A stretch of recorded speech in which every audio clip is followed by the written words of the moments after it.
Sade, this one right here. All right, now this reading right here, I gotta be honest. I didn't expect it to be so heavy. Like the message, I didn't expect it to be so heavy. Yeah, the Two of Swords, Nine of Wands.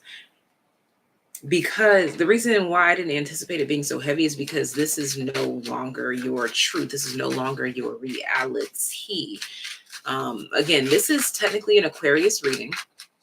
But again, I am not putting the signs in the title any longer, just to kind of help explain a concept that's hard for me to explain. So I'm trying to show you better than I could tell you that you are more than just the signs in your chart. You're more than just your sun, moon, rising. You're more, so much more. Okay, that's just for fun, for help, for assistance, for guidance, but you're so much more. Okay. So let's get into it. Let's get into it, y'all. So, like I said, this message was kind of heavy. It definitely was. Yeah, the Seven of Pentacles here. This message is linking to other messages that I remember receiving. We have the Seven of Pentacles at the bottom of the deck, and that makes me think of the past 7 years. I remember I recently posted either on TikTok or here about the end of a 7-year cycle. That's give or take for some. The 7-year cycle could have began literally 7 years ago from 2023. Okay, it could have, or for some of you, it was a little bit more than that. It could have been more or less, but it's in that ballpark. But there's a 7-year cycle. No matter if your 7-year cycle was literally 7 years from today or 7 years from 9 years ago, there was something about a significant 7-year cycle where you just felt this orphaned energy. You felt left out. You felt like you didn't belong, and you felt like you needed renewal. I'm hearing something about resources. You felt left out or on edge or something like this. And what's interesting is that we have 2 last quarter moons and 2 new moons. I love that because the orphaned energy literally is being clarified by these 2 last quarter energies, which is Aquarius and Leo energy. Last quarter moon in Aquarius says reflect on your priorities. Last quarter moon in Leo says lighten up. This is why you had to go through this orphaned cycle, because you had to recognize why you kept going through said cycles. And this is not to say that you are to blame. I honestly feel like this is more of I had to unlearn who the world taught me to be, because it's making my spirit sick. Like there's a spiritual dis-ease here that had to be purged. And I see that that's what's going on here. It's signifying this new age. It's interesting that we have like new age as a concept coming through here, because this is technically Aquarius, new age of Aquarius. And I only pulled 1, but 3 came out. We got 12th house with escape. We got first house with the body and the fire element that came out together. So this is all day. This is Aries energy. So we literally got Pisces to Aries energy. So that's literally going from the old age to the new age, to the new realm, to the new reality. And this newness is literally a reflection of who you have become. And so now Spirit is letting me know that there was a 7-year cycle, and that is immediately being followed by a 13-year cycle. And if you break that down, that is 2 decades. So 20 years in whole. If you look at people's lives, like people that are like in the public eye, and their success, it usually takes 9 to 12, I'm going to say 9 to 15 years. There's always like that defining decade. Like y'all already know I love Beyonce. Okay, just look at Beyonce's like entire career. There was a significant point in time where she went from just being like the new girl on the block to motherfucking Beyonce. You are entering that phase, you're entering that stage, you're entering that era, you're entering that cycle. Okay, because you have decided that these priorities were making my spirit sick. I need to let this go. I need to first forgive myself for not knowing better. Then I need to reprioritize and figure out what I do like. What are my rules? What do I need? What don't I need? What do I want to do with my life so that I don't have to be spiritually sick? And look at this. That's when your intuition kicked in. You are realizing now that you were in this lonely hour, this lonely era, because you didn't pay attention to your intuition. Again, not to say that there's anything to blame you for, because again, this was not instilled within you to literally listen to your heart, to literally listen to yourself, to get you out of this wiltering orphaned energy. And the orphan card has a number 5 on it, while the message in a bottle has a number 15. Also, if my hands look a little, I don't think you guys can see it, but I got this Light Seers deck that has like the green, and I really don't like that. I really wanted the original ones, because they like, it bleeds. Like, why would you do that? But anyways, I like the cards, but it's like, why would you do that? Why? But anyways, let's get back to it. Message in a bottle. So again, 515. Orphaned has a number 5 on it, which talks about trials, tribulations. And guess what? 5 to 15 is how many years? 10 years, a decade. I'm telling y'all something about 2 significant decades.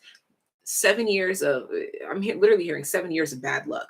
Now, this bad luck is not because of your character. It's more so because of your actions. And again, the actions that you were taking, it created this 7 years of seemingly bad luck, but it was really just a reflection of your choices that didn't reflect who you truly were within. So now that you've seen that, you've conquered that, now you're moving into that 13-year cycle where you're like, oh, now I just got to fix this. I got to do this. So there's probably like a 7-year cycle prominent, like a 7 years of bad luck kind of prominent. And then a 3-year, let me get my shit together, let me reevaluate cycle. And then that 10 years remaining. Okay. So I don't know where the fuck these numbers coming from, but apparently this is what's going on. That's how you know I'm just channeling, because I'm learning with y'all right now. Okay, so we have Aquarius out here twice. I just realized that. So again, we have Aquarius last quarter moon, and we have Leo last quarter moon, but we also have new moon in Aries and new moon in Aquarius. Go for it and open up to change. And this is what your intuition has led you to, going for this new change. Yeah, no, honestly, this reading is so accurate. I'm like, yo, what the hell? This is one of those readings that I'm gonna have to go back and like watch it myself. And I watch my videos sometimes and I'm like, damn, like, how'd you know that? Spirit, but God. Okay, let's get into oh, actually, before we get into the tarot cards, I want to talk about this. So we have the earth element with stability at the bottom of the deck. So again, this is what is finally grounding here. Okay. And look at this. We have the loyal heart. That's also at the bottom of the deck. You have the number 30. There's a lot of 30s in here. I'm seeing a lot of 30s. I'm seeing 35, 36, 37. Oh, you got a, okay, so we have 35, 36, 37, and 30 motherfucking 8, bitch. Get out of here. Get out. Get out of here. Get out of here. Okay. And then, as if it wasn't, it couldn't get any more perfect. The full moon in Pisces, forgive. Like I said, you had to forgive yourself for the 7 years bad luck, quote unquote, because of the choices, the decisions you are making that you didn't realize were making you spiritually sick. And again, that is not your fault. They don't tell you to listen to your heart. They don't tell you to follow your dreams. And even when they say it, they don't actually mean it. You had to get in tune and realize, oh, this is what it really means to follow your heart. Oh, this is what it really means to be who I want to be, make the life that I want. Okay. So now let's pull some tarot. I love this for us, collective. Give this video a thumbs up if it's resonating. The freaking world. Like, it's over, said, and done with. Okay. The parts of your life that were reflecting the choices you were making, but not an accurate depiction of who you are, that shit is over. Okay. Oh, wow. We have the 2 of Cups here. Look at that. You are fully aligned and fully awakened with your highest self, with your truest self, with your inner child, with this 6 of Cups here. Those of you that always had a desire, always had a dream to do this, to do that. It's right here. It's right here. We have the 8 of Swords. Look at that. It's right here. You can't escape it now. Now you can't even escape it. I love the depiction on this card, actually, because look at that. It's only perceived entrapment. That's what I'm talking about. There was perceived entrapment because you were not the reflection in the mirror and who you felt like, and there was not an accurate translation from the mirror to your walking life. There was not an accurate translation, but now there is, baby. Now there is. And crows may have been a significant, I'd heard a significant startup. Something about crows could have been a significant startup in your awakening. Oh, shit. Oh, shit. Oh, shit. Oh, shit. What song is that? Is that like a Black Eyed Peas song? Oh, shit. Oh, shit. Judgment. Yeah, judgment literally fell sideways as if it was a blockage. It literally fell right on top of the mirror.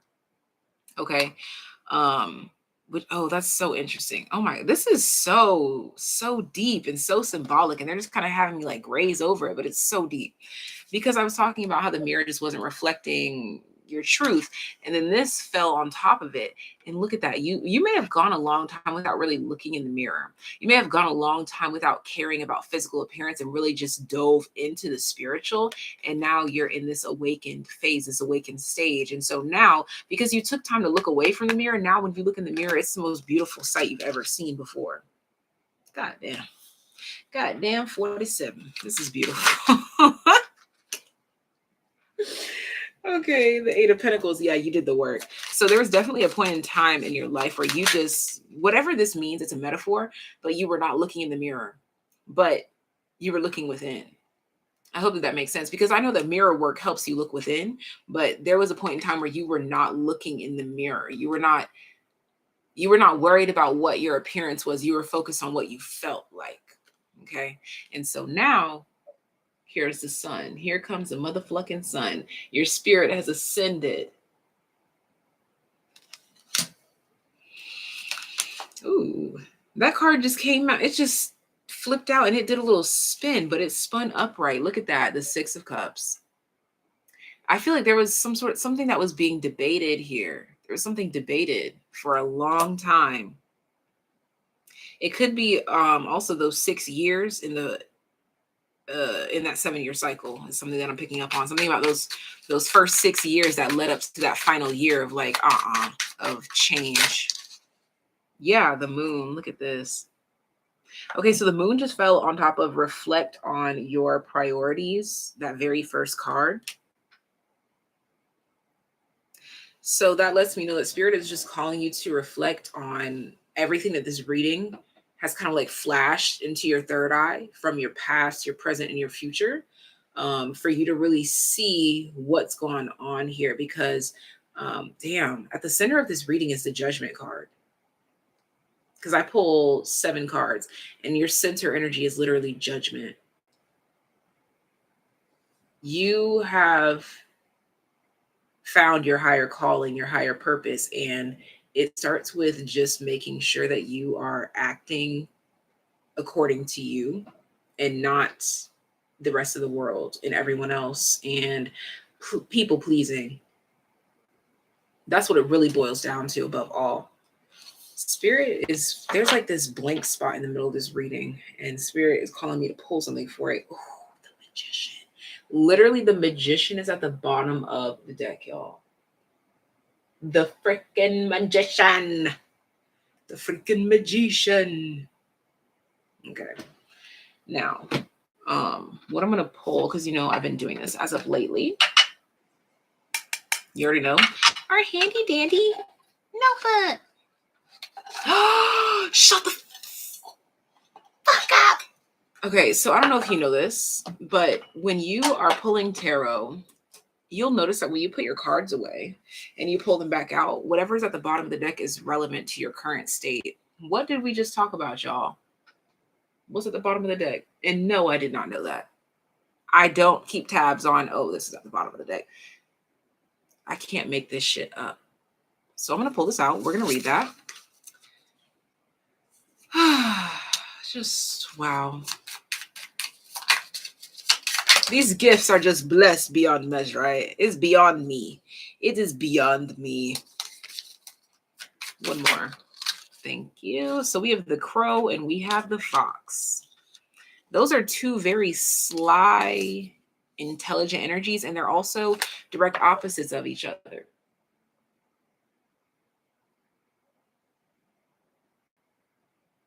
It just got quiet as fuck. Like something. I think that the crow and the fox are sensing something is coming. There's more on the horizon here, but we'll read into that.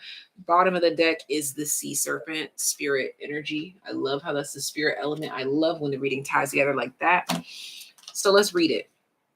Let's get into. We're gonna read the crow first, which of course the crow is the air element. Mr. Crow, where did you go? Oh, Mr. Crow, where did you go? That sounds like a nursery rhyme. Oh, Mr. Crow, where did you go? Oh, so far, I do not fucking know. Okay, shut up. Anyways, where is no? But seriously though, where did Mr. Crow go? Okay, there he is. Okay. The crow, where did you go? Oh, so fucking far, I do not know. The crow. All right, so spiritually strong, creative, watchful. The crow has long been a symbol of magic. A crow personality is drawn to the supernatural and has a gift of seeing the unseen, knowing the unknown. It is said that the crow holds within its mind's eye the three realities, past, present, and future. Didn't I just tell you with the moon that spirit was calling you to look at your past, present, and future? I just said that. God damn, 47.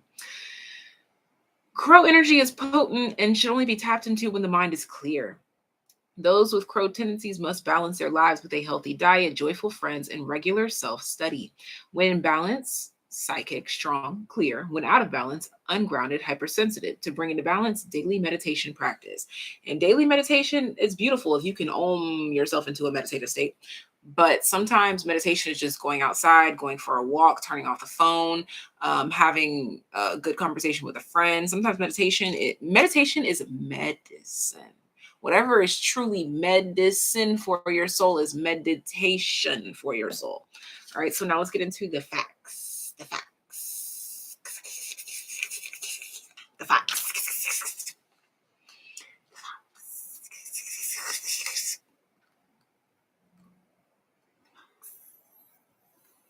Come on, let's go.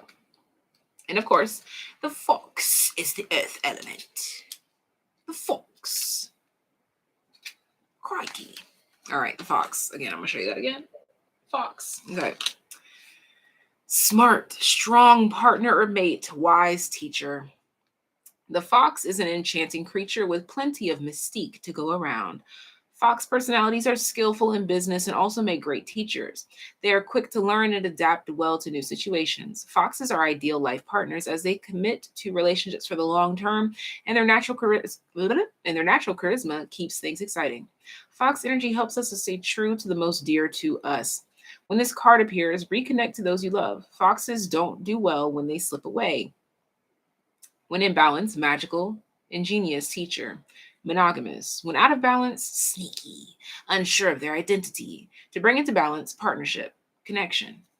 All right. And I'm going to wrap it up with the sea serpent. Shout out to the sea serpent. I want to see, let's drop third eyes in the chat, in the comment section down below. I want to see third eyes. I want to see snakes. I want to see blue hearts. I want to see it all. And also clouds. Okay. So third eye, blue hearts, snakes, dragons, and clouds, and also the wind emoji, all that shit. I want to see it all. I'm going to say it one more time. Third eye, blue hearts, dragons, snakes, clouds, and the wind blowing emoji. I want to see them. I want to see them. I want to see them in the chitty chat. If you are live with us now, I want to see them in the comment section down below as well. There we go. Hello. Hello, hello, hello. Sea serpent, healing emotional wounds, expressing desires. As soon as I said healing emotional wounds, the orphan card came into view. That shit's over.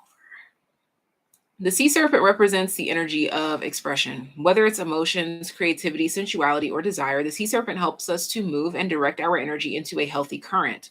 When the essence of this card is in balance, we express ourselves creatively and sexually without fear or shame. We know what we desire more. Our hearts are at ease and our relationships are meaningful and enduring. We loosen the grip of self judgment and we let the cool waters of forgiveness in to heal our wounds. When the energy of the sea serpent is not yet activated, our emotions and creativity are left in the muddy waters. The current of expression stagnates in some areas of our lives and in other places it floods. It's important to remember no matter what the waters of our emotional lives look like, the sea serpent loves us just the same. Like a mother, she wraps herself around us in a gesture of protection. She supports us as we learn to express our true natures. The sea serpent and the second chakra. The subtle energy of the sea serpent occupies the area of the Svadhisthana. This word I'm going to show you. Deep within the pelvic bowl, this chakra is known as our center of creativity and desire. It is associated with water element. That word that I cannot pronounce translates as in her own abode, indicating this chakra is home of the divine mother, Kundalini herself. And this is the word that I could not pronounce. That S word. I know that somebody out there knows right there. I'm sure somebody out there saying it right now. I'm like, haha, she's stupid. She can't pronounce it. That's fine. I don't care. I don't even care, bro. It's fine. But this is all that I have for you guys. Thank you so much for tuning in. This was very beautiful. And I hope that I tapped into this deep message in a beautifully lighthearted enough way for you to accept, for your spirit to understand and heal. Okay. I don't know why spirit's guiding me to say this. Sometimes, not even sometimes, a good tarot reader is not always the one that makes sense to you as soon as you're listening to it. It's not always the one that makes sense to your flesh. But for some reason you want to listen anyway. That's because there's healing that occurs when you click out of these videos, when you're walking in the mall, when you're walking outside, when you're swimming, when you're sleeping, most importantly, the messages are sinking in. So that's why it's really important to trust your reader and know your reader as much as you can. I don't know why I felt guided to say all of this. But anyways, this is all that I have for you guys. Until next time, take care, be well. Bye, guys. Thank you. And hello, Dreamer. And thank you so much to my mod. Okay, Des Beloved, aka my immortal. Thank you so much. Sending you guys so much love and life. Till next time, take care, be well. Bye.